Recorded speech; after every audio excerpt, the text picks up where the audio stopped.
আসসালামু আলাইকুম। Real village cooking চ্যানেলে সবাইকে ওয়েলকাম জানাচ্ছি। আমি আজকে পাকা আম দিয়ে নতুন একটা রেসিপি বানিয়ে দেখাবো। আমি এই রকমের সাইজে দুটো পাকা আম নিয়ে নিয়েছি। আমগুলো একটু দেখে নেবেন যেন মিষ্টি থাকে। আর পাকা আমের হালুয়া বানাবো।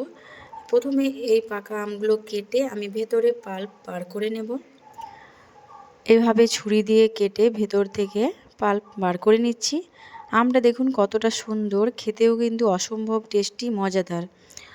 আর এই আমের সিজন চলে যাওয়ার আগে আপনারা আমের অনেক রকমের রেসিপি বানানো যায়। শেষ হওয়ার আগে আপনারা এই আমের পাকা আম দিয়ে হালুয়া বানিয়ে দেখুন একবার। খেতে কিন্তু অসাধারণ টেস্টি হয়। খুবই মজাদার একটা রেসিপি আজকে আপনাদের সঙ্গে শেয়ার করছি। আপনারা যদি পরিমাণে বেশি বানান সেক্ষেত্রে আমের পরিমাণটা বাড়িয়ে নেবেন, আর কম বানালে হবে না, বেশি করে বানাতে হবে। বাচ্চারা তো খুবই আনন্দ করে খাবে, এতটাই টেস্টি এবং মজাদার হয়। পুরো পাল্প বার করে নিলাম। এবার মিক্সচার মেশিনের মধ্যে আমি এটাকে ম্যাশ করে নেব। জারের মধ্যে নিয়ে নিয়েছি, এটা আমি ম্যাশ করে নিচ্ছি।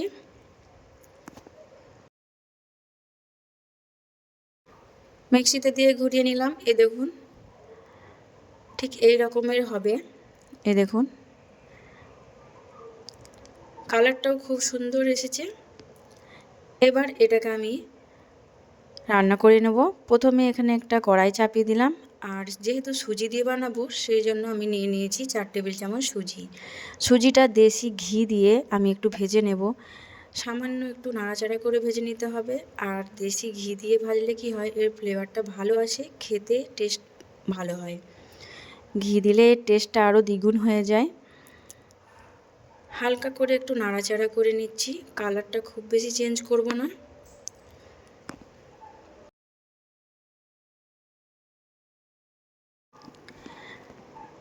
এই যে ঠিক এইরকম হবে।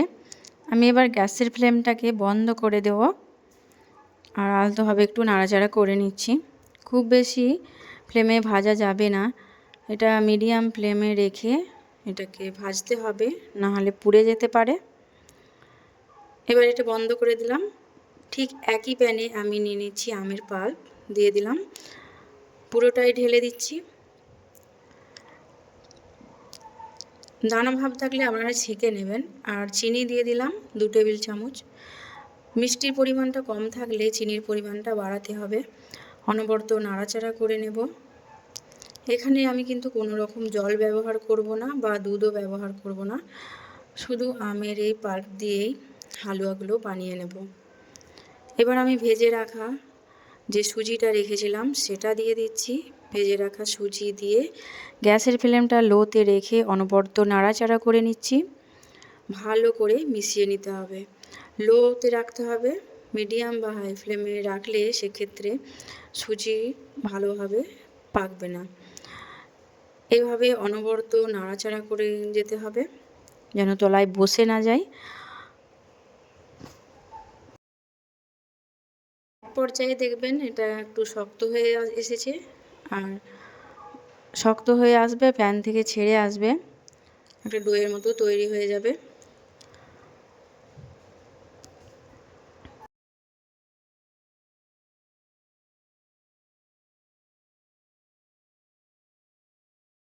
কালারটা দেখুন, কোনো রকম আমি কালার না ব্যবহার করে কত সুন্দর কালার এসেছে।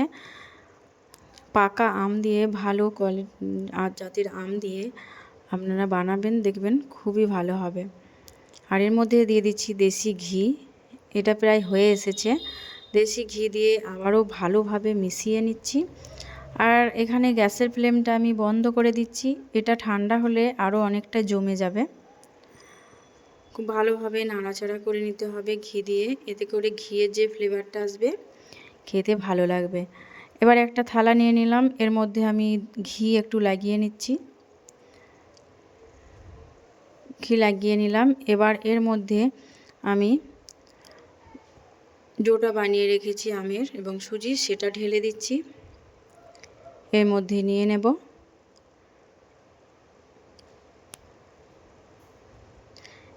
এই পাকা আমের এই সিজনে এইভাবে রেসিপি বানিয়ে দেখবেন, বা আপনারা নিত্য নতুন রেসিপি আমার চ্যানেলে দেখতে পারেন পাকা আম দিয়ে। আমি একটু শেপটা ভালোভাবে নিয়ে নিচ্ছি। আমের সিজন চলে যাওয়ার আগেই আপনারা পাকা আম দিয়ে অবশ্যই রেসিপিটা বানিয়ে দেখবেন, খেতে কিন্তু অসম্ভব টেস্টি হয়। শেপটা ভালোভাবে দিয়ে একটু ঠান্ডা করে নিতে হবে। আপনারা চাইলে ফ্রিজেও রেখে দিতে পারেন। এইভাবে বানিয়ে 1 সপ্তাহ আপনারা কিন্তু খেতে পারবেন। এবার এটাকে আমি একটু ঠান্ডা করে নেব।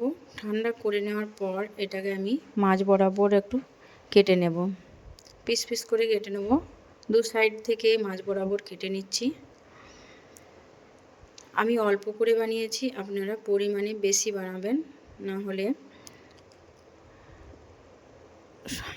একবার বানালেই দেখবেন সঙ্গে সঙ্গে শেষ হয়ে যাবে, এতটাই মজাদার হয়। এই দেখুন কতটা সুন্দর হয়েছে, দেখুন পাকা আমের এই হালুয়া রেসিপিটা।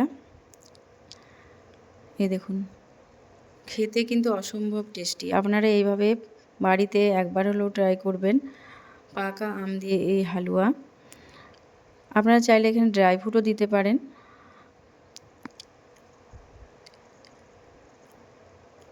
আমার এই চ্যানেলে আবারও নতুন নতুন রেসিপি রয়েছে। আপনারা যদি নতুন হয়ে থাকেন চ্যানেলটা সাবস্ক্রাইব করে পাশে থাকবেন। আর আজকের এই রেসিপি কেমন হলো কমেন্টে অবশ্যই জানাবেন। এ দেখুন কতটা সুন্দর লাগছে, কালারটা ঠিক একইভাবে রয়েছে। আজকের এই রেসিপি আমি এখানেই শেষ করছি, কথা না বাড়িয়ে।